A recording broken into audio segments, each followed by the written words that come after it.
Now, when I think about the common thought patterns that people with problems with depression or anxiety tend to go through, I like to think of this thought grid that's right here.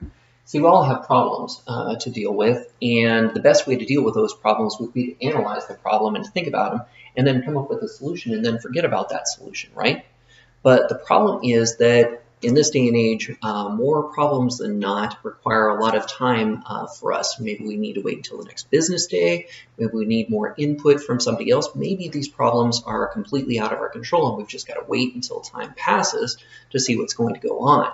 Well, that time passing leaves us inside our heads where we're thinking about, oh shoot, what's going to happen if this doesn't go well for me? Well, if this doesn't go well for me, then I'm going to get a bad reputation. I might not be able to do these kinds of things for them the next time they want me to do a job.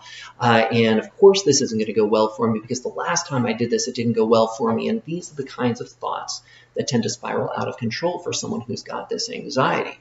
For someone who's got a problem with depression, they may be looking at starting a project and saying, oh man, I just don't even think that I can do this. I don't want to get out of bed right now because the last time I had a job interview, I didn't do well at that interview and I just felt like an idiot and I really suck because I've screwed up the last two interviews that I've done.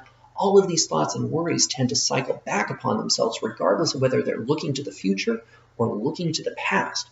Those are the two defining characteristics of people that have these problems with generalized anxiety or major depressive disorder. They've got these thoughts and worries, thoughts and worries. And whenever we are all thinking about these kinds of things, this tends to be something that exhausts our brain. Recall that I mentioned in a previous episode that when we think of depression and anxiety, we think of exhaustion because it puts our emotions on our sleeve, makes it so that we're more likely to react to something than to think through and decide that we're in a safe place. That exhaustion is happening because we are sitting inside our head for the most part, trying to deal with all of these things. Take a look at the problems that you're dealing with. Much of the time that you have been trying to overcome this, you've just been sitting inside your head. How much have you actually been spending face-to-face with your boss and feeling the pain of that? It's really been inside here that you've been feeling most of that pain. This really reflects that type of thing, and it exhausts the brain such that it puts you in a position where your emotions are much more on your sleeve and that you're going to react to things more quickly. So when that person gets cut off as they're getting on the freeway, way more likely to have that heart start racing. When you say something that might be a little bit mistaken to someone, whenever they're feeling down, the emotion is already going to be negative because they are feeling that kind of exhaustion.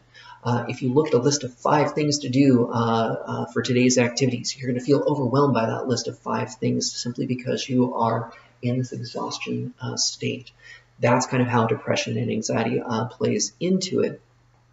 And whether we're talking about being tearful about things that you didn't feel like you deserved to be, having no energy level, feeling a lack of motivation, if we're talking about getting panic attacks, if we're talking about getting stage fright, if we're talking about insomnia, any of these symptoms tend to be because we are sitting with our minds rattling around things over and over and over again, and then we become more susceptible to the various kinds of symptoms that we have.